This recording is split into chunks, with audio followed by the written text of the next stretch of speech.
Poursuivons notre périple sur les routes sinueuses. Quelques éléphants sauvages et en totale liberté nous tiennent compagnie. Direction Kandy, ville sacrée nichée dans les collines.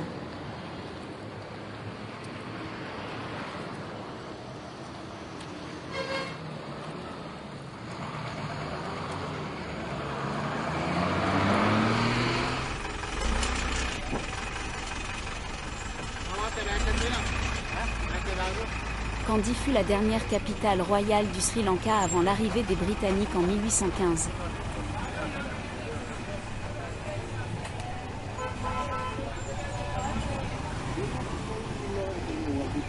Elle abrite le temple de la dent. Cette relique, une canine de Bouddha apportée au Sri Lanka au IVe siècle et qu'il est interdit de filmer, fut cachée pendant des siècles pour échapper aux envahisseurs.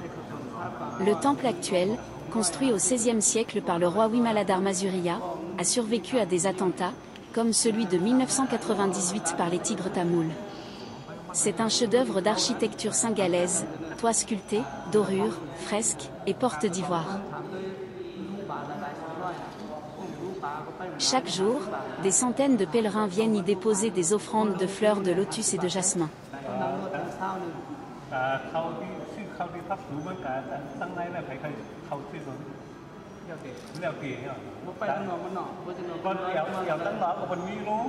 Trois fois par jour, des moines frappent les tambours pour la cérémonie du puja.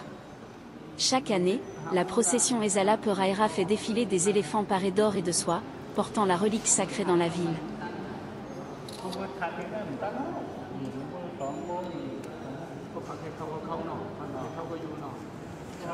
Les éléphants. Une espèce endémique du Sri Lanka.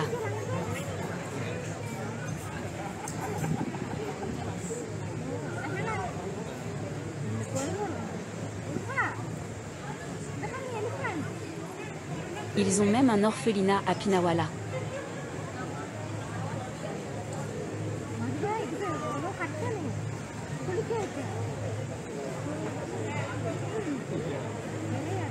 Fondé en 1975 pour sauver les pachydermes orphelins victimes de la déforestation, il accueillit au départ 5 éléphants.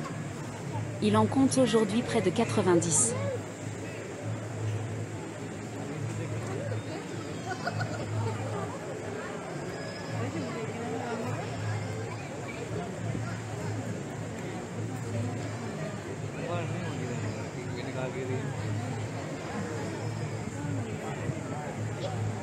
En 2000, une éléphante y donna naissance à des jumeaux, un événement rare célébré comme un miracle.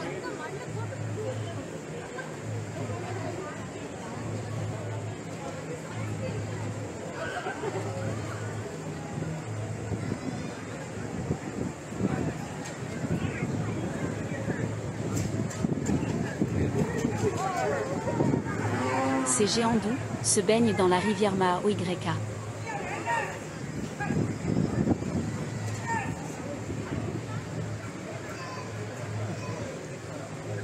Il rappelle l'harmonie entre l'homme et la nature.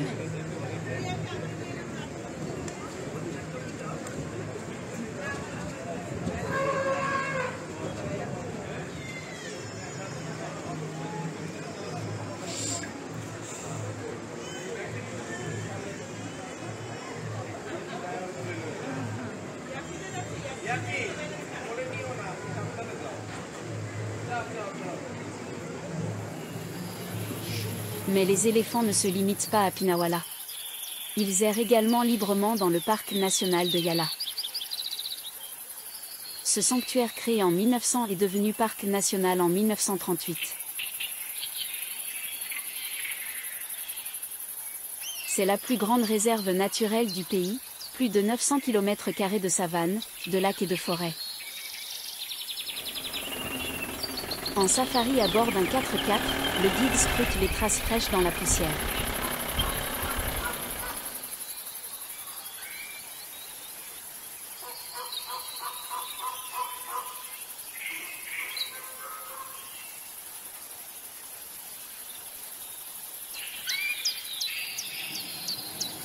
C'est un colibri, ça?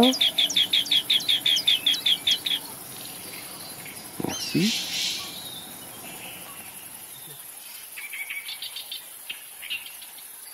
On sent l'adrénaline monter quand tout à coup, un léopard surgit des buissons.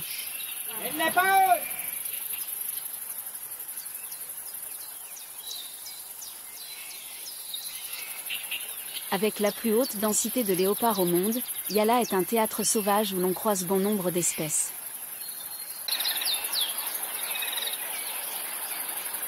C'est l'heure du repas. Les crocodiles se prélassent ou restent à l'affût du moindre mouvement.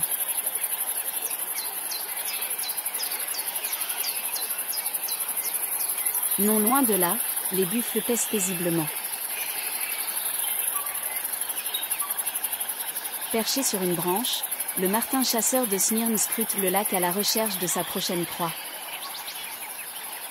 La mangouste grise quant à elle file, rapide et prudente, flairant le danger.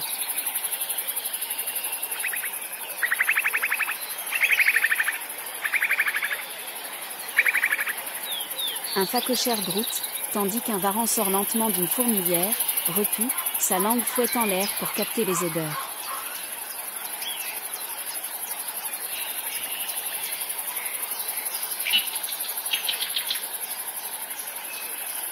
Plus loin, une éléphante et son éléphanteau se nourrissent tranquillement. À même le sol, une famille de langurs sacrés observe la scène, sage témoin de ce monde sauvage où chaque créature joue son rôle.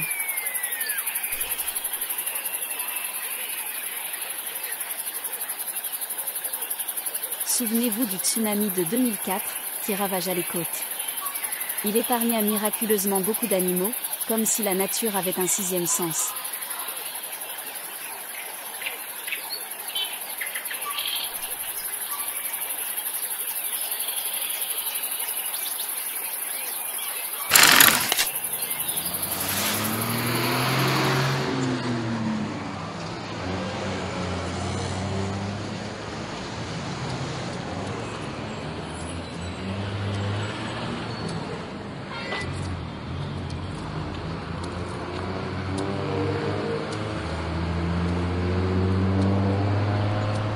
De Yala, la transition est fluide vers les plages du sud.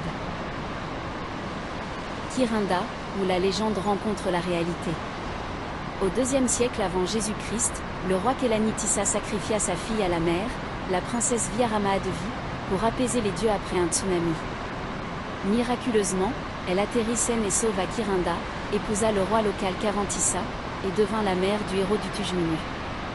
Le temple sur la plage, perché sur un rocher, commémore cette anecdote, offrant une vue sur les vagues qui murmurent encore cette histoire.